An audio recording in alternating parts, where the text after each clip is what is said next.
Welcome back to Breakfast Television. And do you want the secret to mastering your meals when you can only shop for groceries once a week? Yes, I do. Thanks for asking, Diva. Well, cookbook author Claire Tansey joins us now to spill the beans. Ooh. Oh, I didn't even write that one. Don't waste those beans. Good morning, Claire. How are you holding up? Oh, so good. How are you guys doing? We're Week doing 7. We can do this. We can do this. Diva and I, we both make pasta. So we can't wait to see how you make yours. Yes. Oh, my gosh. There's a lot of fights that can be started over making pasta. Yeah. That's right, but it's always delicious. It's always delicious. But what we're really going to talk about is all of this stuff about grocery shopping, because it feels so like angsty now, right? Like I went last week, I did my I'm going once every 2 weeks. It felt like, you know, was running a marathon. It felt like a lot of work. So I wanted to kind of figure out a couple of little tips and tricks to kind of make it just a little bit easier. And then we're going to talk about a delicious meal that you should always be able to lean on. All the tricks and tips, please. Yes. So what's the first step? Tip 1. Now, I got to warn you, tip 1 is extraordinarily boring, okay? So you're going to crank up the tunes. You're going to, like, get yourself in a really good mood. And what you're going to do is you're going to take an inventory of your pantry, fridge, and freezer. That's a good idea.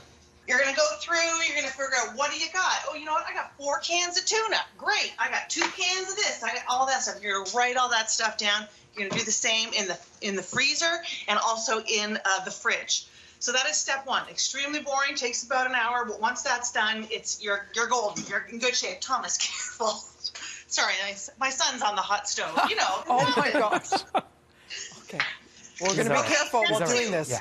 So you took your inventory. Now step 2 is you're going to make an extremely amazing meal plan. Come and see our meal plan over here. Okay. So I just use a whiteboard on our fridge, and you can see I've sketched it out for 2 whole weeks. Smart. Basically, it's the entire dinner situation. So I've got my butter tofu and rice and peas. I've got my fish and chips and coleslaw. So you really want to make this as airtight as possible. You want to figure out what your sides are, what your vegetable needs are going to be. And I know what you're going to ask me about next. It's going to be, what about breakfast and lunch? Is that right? Are you worried about breakfast and lunch? Yeah, what are we doing? Are we eating leftovers? You're fending for yourself, people. Listen, anybody who is old enough to make their own food has to make their own breakfast and their own lunch. Lunches can be leftovers. They can be sandwiches. They can be a big pot of soup you make at the beginning of the week.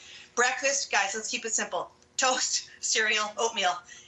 Other than that, if you want to come up with something on your own time, you go ahead. Crack an egg, slop some yogurt in a glass, figure it out.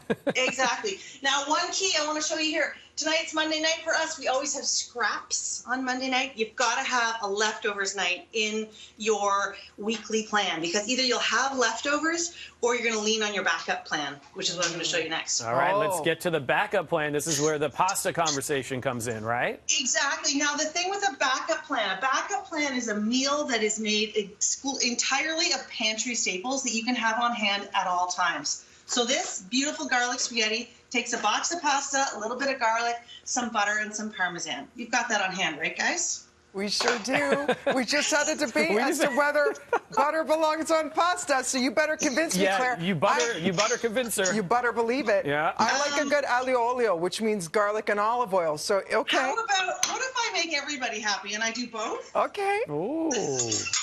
So essentially it's a naked pasta. So I'm just using a little bit of butter, well, more than a little bit of butter, a nice little bit of butter and some either canola oil or olive oil, just to make sure that the butter doesn't burn. And I'm going to melt that really, really slowly before I add my garlic. Okay, so a nice low heat. Nice low heat, because you know what's the worst? Burnt garlic. Yes. Am I right? I mean, I like a browned garlic, but a burnt garlic, that just ruins everything. So you put the garlic in there. I've got the heat on real low. And, of course, then I've got my pasta cooking over here. Now, pasta cooking. We've talked about this before, but do you put oil in your pasta water? I don't, but I put salt. Devo? Same.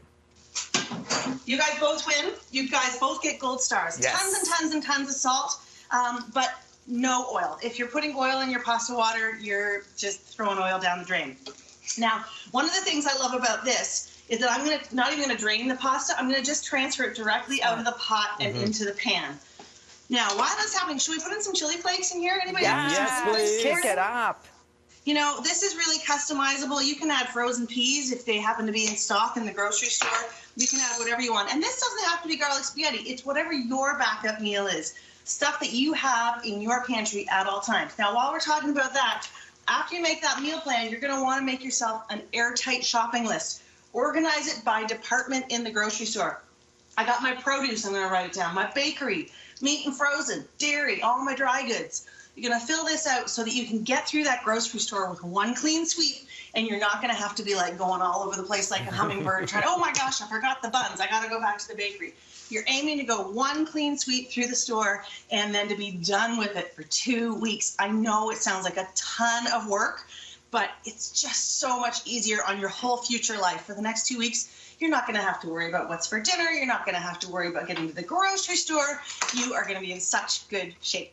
Now, I know you're not a medical expert. We actually have one on the show. Dr. Bogosh is joining us later today. A lot of people are questioning, do you actually wipe down all your goods when you get back from the grocery store? So I do not. As of yet, and you can confirm this with the doctor, there is no evidence around the world of the virus being transmitted by food product items. Now, of course, as always, when I'm in the store, I am sanitizing my hands. I am not talking to other people. I am keeping my social distance. I am not touching my face. And when I get home, I wash my hands. And then when I unpack all my groceries, I wash my hands. Mm-hmm. And then just for good measure, let's all just wash our hands, right? Yeah. Great tips, though, especially visualizing yourself going through the store and writing lists so that it's all grouped items in those areas, so you don't have to go back. You get the herbs and spices, or if you're running low on salt, and that you don't got to go down that aisle again. Yeah. So as you go through, you make your list of like and similar items. And don't forget you don't forget that cereal for your breakfast, the deli meat for your sandwiches, for your lunches. And, let's not forget about snacks and treats, right? We need chips, we need chocolate, we need ice cream. Put that stuff on the list so you don't forget it. Yeah, the treats are so important. You're right. The planning is so important, and we love this recipe. And you've made dinner for tonight. It's perfect. It's ready to go. Claire Tansey, you can check her out, of course, at clairetansey.com, and check out her book, Uncomplicated, for more great recipes. Thanks, Claire. Thanks for keeping it uncomplicated. We love you. Stay healthy.